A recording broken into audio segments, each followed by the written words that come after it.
Hello guys, welcome back to my channel.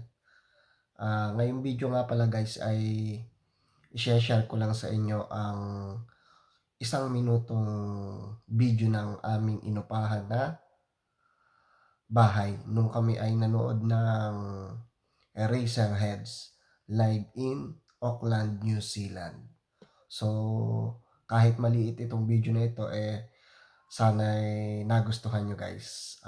Isang minuto lang naman ito na video.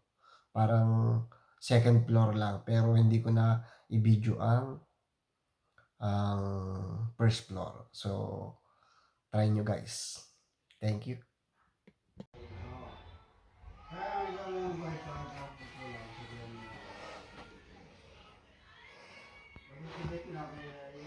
Why dito ko yung pundok, right?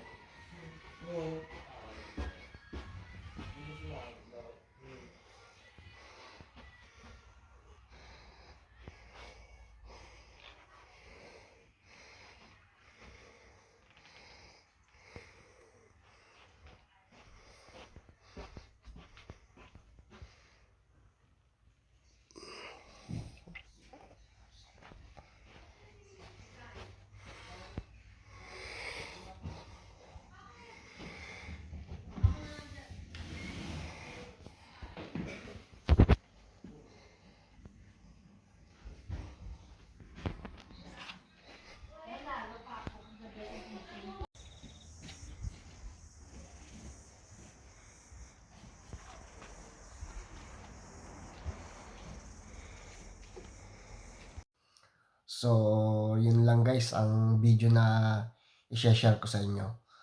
Ang one day lang kami doon na nag-check-in. Parang 3 o'clock ng hapon hanggang 10 ng umaga ang aming labas.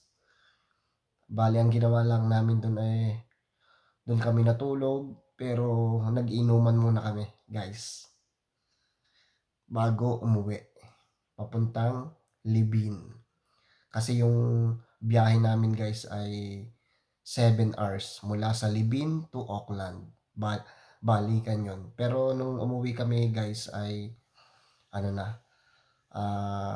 yung concert Sabado alas 6 ng hapon. Tapos nakauwi kami ay bandang alas 11 na siguro. Tapos yun, nag-inuman kami. Tapos nung nag-check out na kami ay bandang 11 na siguro ng umaga. Yun, tapos natulog pa kami dun sa kaibigan namin sa Hamilton ng linggo at umalis kami dun ay alas 5 na ng hapon. Biyahe kami ng Hamilton to Libin, New Zealand ng 6 na oras naman.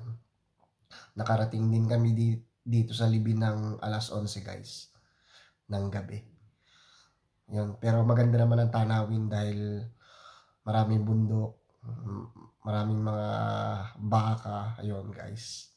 So hanggang dito na lang guys ang aking video at please subscribe my channel. Ito nga pala si Tito Batang, isang OFW dito sa New Zealand guys. Thank you po.